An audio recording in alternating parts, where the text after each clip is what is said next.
నమస్తే, welcome to Liya news. ఆంధ్రప్రదేశ్లో అభివృద్ధి కుంటుపడిందని, అప్పుల ఆంధ్రప్రదేశ్గా చంద్రబాబు మారుస్తున్నారని చెప్పి దీనిపైన ఒక పెద్ద ట్వీటే పెట్టారు జగన్మోహన్ రెడ్డి గారు.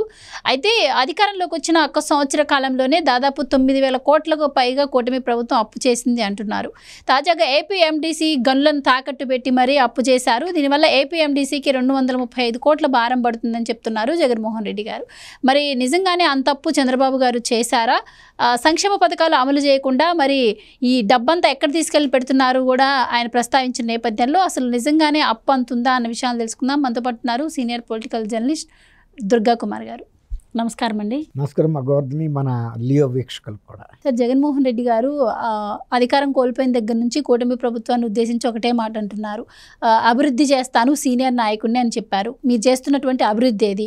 అలాగే సంక్షేమ పథకాలు ఇచ్చిన హామీలు అమలు చేయకుండా ప్రతి వారం బాండ్లు తాకట్టు పెట్టి అప్పులు తీసుకొస్తున్నారు. ఏపీఎండీసీ గనులను తాకట్టు పెట్టి అప్పు తీసుకొస్తున్నారు. సో ఈ తీసుకొచ్చిన డబ్బంతా ఎవరి జోబుల్లోకి వెళ్తుంది, ఎవరి ఖాతాల్లోకి వెళుతుంది? ఇది నేను డైరెక్ట్గా చంద్రబాబు గారిని క్వశ్చన్ చేస్తున్నాను అని చెప్పి ఆయన అంటున్నారు. నిజంగానే అంత అప్పు ఆంధ్రప్రదేశ్లో చంద్రబాబు గారు తీసుకుంటున్నారు అంటారా? ఆయన అంటున్నటువంటి అభివృద్ధి జరగట్లేదు అంటారా? మీ ఉద్దేశం ఏంటి? ఇప్పుడు ఆర్థిక అరాచకవాది, ఆర్థిక నేరస్తుడు అంటే దేశంలోనే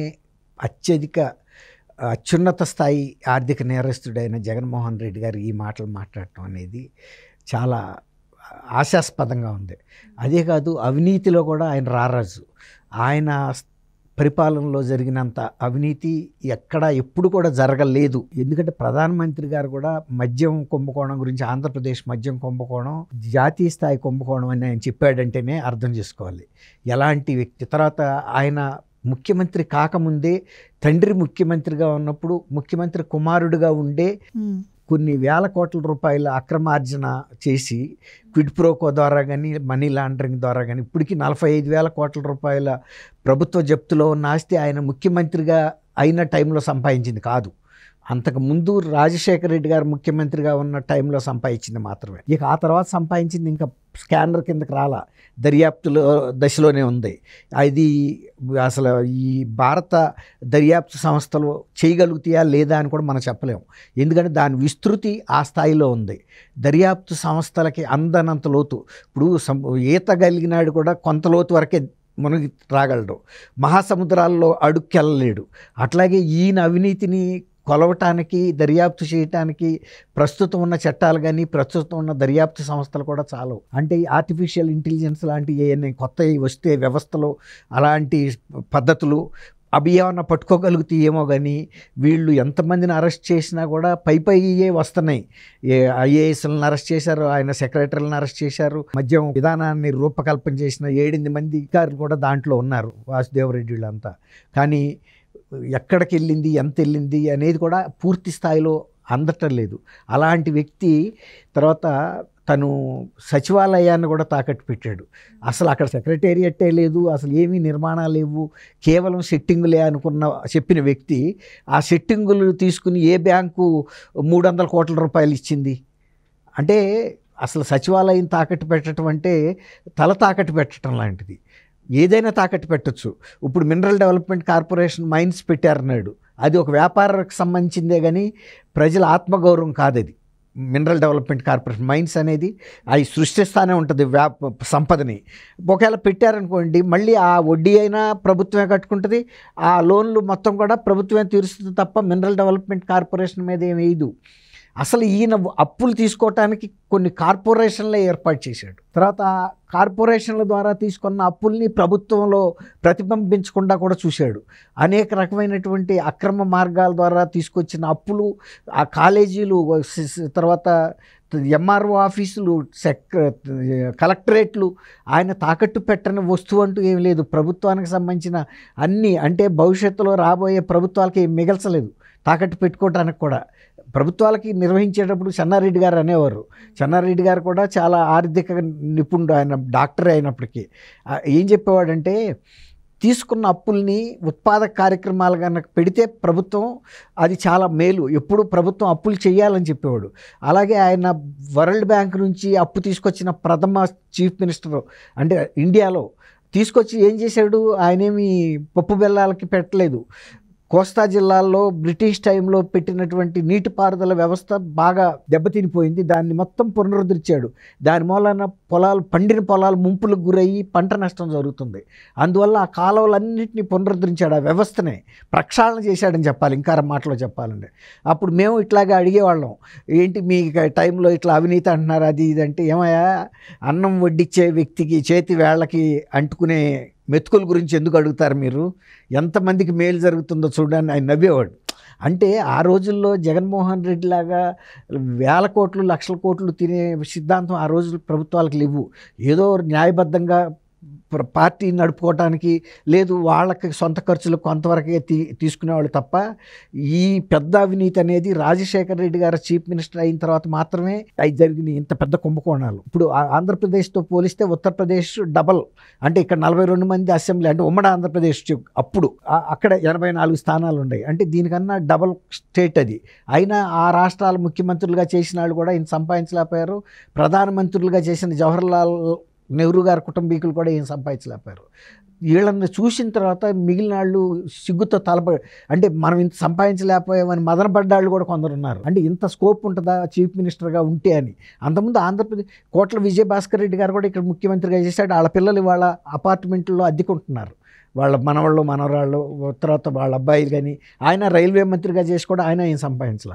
ఇట్లా సంపాదనే ధ్యేయంగా అధికారం చేపట్టిన కుటుంబం ఏదైనా ఉందంటే రాజశేఖర రెడ్డి గారి కుటుంబమే. ఆయన ఇవాళ చంద్రబాబు నాయుడు గారి గురించి, ఆయన చేసిన అప్పుల గురించి, రాజశేఖర రెడ్డి గారి హయాం తీసి పక్కన పెడితే ఇప్పుడు జగన్మోహన్ రెడ్డి గారి హయాంలో కూడా కొన్ని లక్షల కోట్లు మద్యం స్కామ్ ద్వారా పక్క దేశాలకు తాడించారని చెప్పి పెద్ద ఎత్తున ఆరోపణలు వస్తున్నాయి. దానికి సంబంధించిన ఆధారాలు కూడా దొరుకుతున్నాయి. ఇలాంటి టైంలో అసలు రాష్ట్ర అప్పుల గురించి, చంద్రబాబు గారు పరిపాలన గురించి మాట్లాడే అర్హత జగన్మోహన్ రెడ్డి గారికి ఉందంటారా? అసలు లేదు. 9,000 కోట్లు ఓకే, వాళ్ళు ఎంత సంపద సృష్టిస్తున్నారు. రాజధాని పునర్నిర్మాణాన్ని, పోలవరాన్ని కానీ, రోడ్ల పునరుద్ధరణ కానీ, స్కూల్స్, ఆసుపత్రులు, మొత్తం జనజీవనాన్ని, అన్ని వ్యవస్థలని ధ్వంసం చేసి వెళ్తే మళ్ళీ గాడి మీద అంటే పట్టాలు ఎక్కించి, ఇప్పుడు రైల్ని పట్టాలు తప్పించడం చాలా ఈజీ డ్రైవర్కి, ఏదో ఒక తప్పు చేసి తప్పించేసేయచ్చు. కానీ అది ఎక్కించేవాడికి తెలుస్తుంది ఆ బాధ. అలాగే ఒక్కసారి రైలు పట్టాల మీద ఎక్కిన తర్వాత మళ్ళీ పెద్ద ఎఫర్ట్ పెట్టక్కర్లా. ఇప్పుడు ఇట్లాంటి చిన్న చిన్న అప్పులన్నీ తీసుకుని గతంలో జరిగిన లోపాలను సరిదిద్దుకున్న తర్వాత ఆంధ్రప్రదేశ్ ప్రభుత్వమే సంపదను సృష్టిస్తుంది, ఆ ఇంధనాన్ని అదే పరిగెత్తుతుంది. ఇప్పుడు ప్రజలందరికీ కూడా ఇవాళ ఒక ధైర్యం వచ్చింది. అంటే ఈయన ఏమనుకున్నాడంటే అసలు జీతాలు కూడా ఇవ్వరు, ప్రభుత్వం అనేది నడవదు, చంద్రబాబు నాయుడు గారు వస్తే అని ఒక భయం పెట్టాడు. కానీ చంద్రబాబు నాయుడు గారు వచ్చిన తర్వాత 1 ఇయర్ సక్సెస్ఫుల్గా పూర్తి చేయడంతో పాటు ఎవరికి ఇవ్వాల్సిన పెన్షన్లు డబల్ త్రిబుల్ చేసి కూడా అందరికీ కూడా ఇన్ టైంలో ఇస్తున్నారు. జీతాలు 1st తారీఖు కల్లా ఇస్తున్నారు. అది జగన్మోహన్ రెడ్డి గారి టైంలో ఉద్యోగస్తులకి ఊళ్ళల్లో అప్పు పుట్టల కిరాణా దుకాణాల్లో సూసైడ్లు చేసుకున్నారు, పాల డబ్బాలు కొనుక్కోలేక. అంటే ఇన్ టైంలో ఇవ్వటం లేదు, వీళ్ళకి డబ్బులు రావట్లేదు అని చెప్పి కిరాణా వాళ్ళు వీళ్ళకి ఖాతాలు కూడా, అంటే అప్పులు కూడా ఇవ్వని పరిస్థితి వచ్చింది. ప్రభుత్వ ఉద్యోగులకి పరపతి అంత ఘోరంగా ఎప్పుడు ఎక్కడా దెబ్బతినలా, ఒక్క ఆంధ్రప్రదేశ్లో జగన్మోహన్ రెడ్డి గారి టైంలోనే.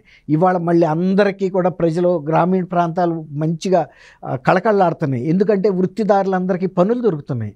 ఎప్పుడైతే ఇసుక విధానాన్ని ఫ్రీగా చేసేసారో, తర్వాత అన్ని వ్యవస్థల్ని బలోపేతం చేసుకుంటూ వెళ్తున్నారో, తర్వాత సంపద సృష్టించడానికి, తర్వాత యువతకి ఉపాధి కల్పన, ఈ విధంగా మహిళలకి డ్వాక్రా ఇవన్నీ కూడా బ్రహ్మాండంగా మళ్ళీ మొదలైనవి. గతంలో 2014 నుంచి 19 వరకు ఆంధ్రప్రదేశ్ ఎట్లా ఉండిందో, అంతకుముందు ఎట్లా ఉందో అట్లాంటి పరిస్థితి మళ్ళీ వాళ్ళు ప్రజలే కోరుకుని తెచ్చుకున్నారు. ఎందుకు, మళ్ళీ ఆర్థిక వ్యవస్థ పునరుద్ధరించాలంటే, మళ్ళీ రాష్ట్రం ముందడుగేయాలంటే, మన కుటుంబాలు బాగుపడాలంటే. ఎందుకంటే మద్యం ద్వారా రక్తాన్ని పీల్చేసాడు. అన్ని కుటుంబాలు కూడా అసలు అశక్తులు అయిపోయారు. కొంతసార్లు దాదాపు 33,000 మంది వ్యక్తులు ఈ నాసిరకం కల్తీ సారాల మూలాన్ని చనిపోయారంటేనే ఎంత, వాళ్ళని కూడా తాకట్టు పెట్టి అప్పు తీసుకొచ్చాడని మరి సారా అది బాగా చెప్పాము. ఇప్పుడు రాబోయే 20 ఏళ్ల పాటు ఇదే ఆదాయం వస్తుందని చెప్పి అసలు రాబోయే ఆదాయం మీద అప్పు ఇవ్వడం తీసుకొచ్చుకుంటారా? అందులోనూ ఆయన సంపూర్ణ మద్యపానం పెడతానన్న మనిషి, మరి నువ్వు మద్యపానం కనుక సంపూర్ణ మద్యపాన నిషేధం పెడితే ఆ ఆదాయాన్ని ఎట్లా చూపించావు అంటే, ఆయన ఏమనుకున్నాడంటే 30 ఏళ్ల పాటు నేనే ముఖ్యమంత్రిగా ఉంటాననే చెప్పేవాడు కదా. అందువల్ల బ్యాంకులను కూడా నమ్మించాడు. నేనే ఉంటా కాబట్టి ఇంకో ప్రభుత్వం వచ్చినా కూడా నిషేధం పెట్టదు, కాబట్టి మీరు ఇవ్వండి నాకు అని. అట్లా మద్యం ఆదాయం మీద అప్పులు తీసుకురావటం అనేది అసలు ఇంతవరకు కూడా ఎవరికి ఆలోచన కూడా తట్టి ఉండదు.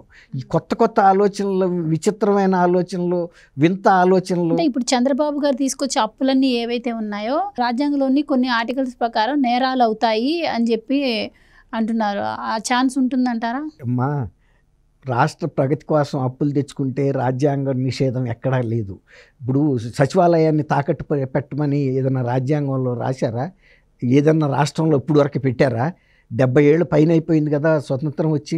తర్వాత సౌత్ బ్లాకులు కానీ, పరిపాలనా భవనాన్ని కానీ, పార్లమెంటు భవనాన్ని కానీ కేంద్ర ప్రభుత్వం ఎప్పుడైనా తాకట్టు పెట్టిందా? అవసరమైతే విమానాల్లో లండన్ బంగారాన్ని పంపించి అక్కడ నుంచి అప్పు తీసుకున్నారు. కానీ మొరార్జీ దేశాయ్ టైంలో అనుకుంటా లండన్ ఫ్లైట్లో పంపించారు టన్నులు బంగారాన్ని.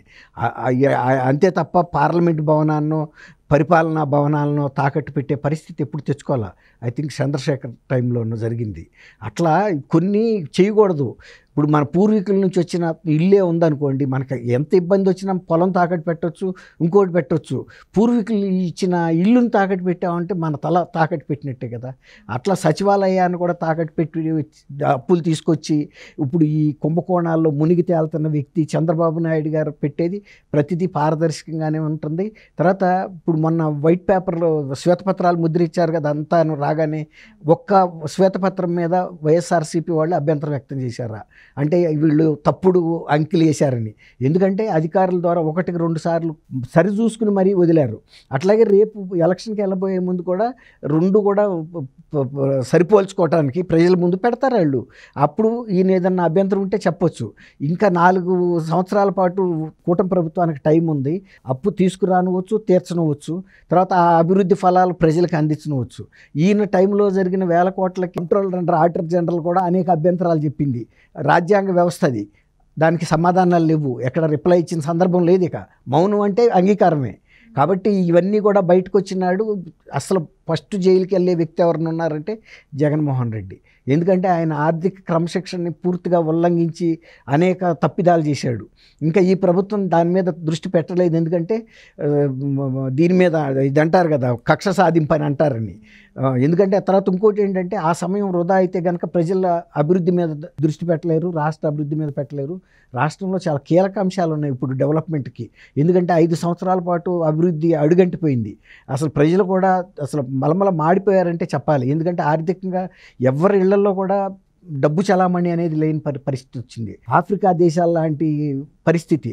కానీ మళ్ళీ ఆంధ్రప్రదేశ్ అంటే ఏంటి, ఒక అన్నపూర్ణ లాంటి ఆంధ్రప్రదేశ్ మళ్ళీ పునరుత్తేజం అవుతుంది. అంతేగాని జగన్మోహన్ రెడ్డి గారి మాటలు కనుక వినేటట్టుంటే మొన్న 2024లో మళ్ళీ ఆయనకి 175 సీట్లు కూడా ఇచ్చేవాళ్ళు.